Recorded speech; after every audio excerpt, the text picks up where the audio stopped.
If you've ever been in a big industrialized city, you might have noticed hazy skies and experienced discomfort when taking a deep breath. This is because of the aerosols that are suspended in the air. With every breath, we can inhale millions of solid particles and liquid droplets. Atmospheric aerosols are not only affecting the climate, they also affect our health.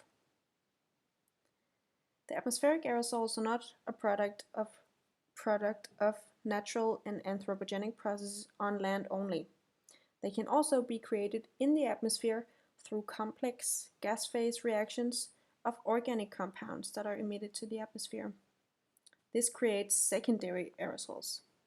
The formation and chemistry of these is still largely unknown, but a mechanism of formation often studied is the oxidation of volatile organic compounds. A recently new study suggests that the mechanism of autooxidation is especially important. Now, I will not go into detail on this mechanism, but the important thing to remember is that the preliminary hydrogen shift, as shown here in red, is the rate determining step.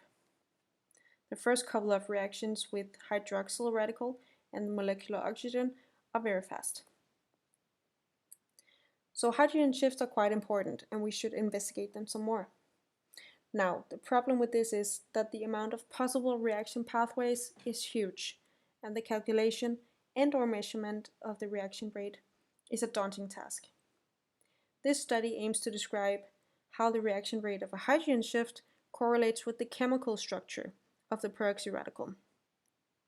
So we have chosen a simple peroxy radical of atmospheric relevance and studied the 1.5 hydrogen shift. A hydrogen shift is an intramolecular hydrogen abstraction. Seen here is the reactant, the peroxy radical, with a carbon backbone and a peroxy group at the end. The hydroxyl group at the other end is the substituent. We have in total studied 9 different substituents. In the middle, we see the ring-shaped transition state. We can see how the hydrogen is moving between the carbon and the oxygen.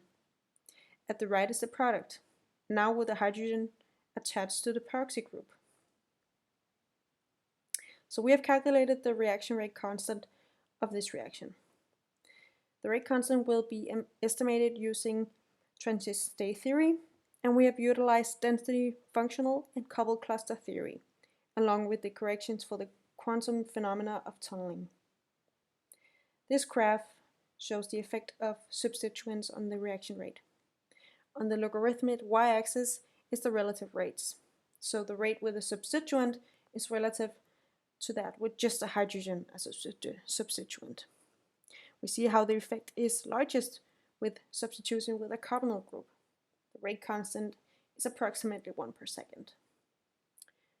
To put this in perspective, we'll take a look at the competing reactions in different conditions.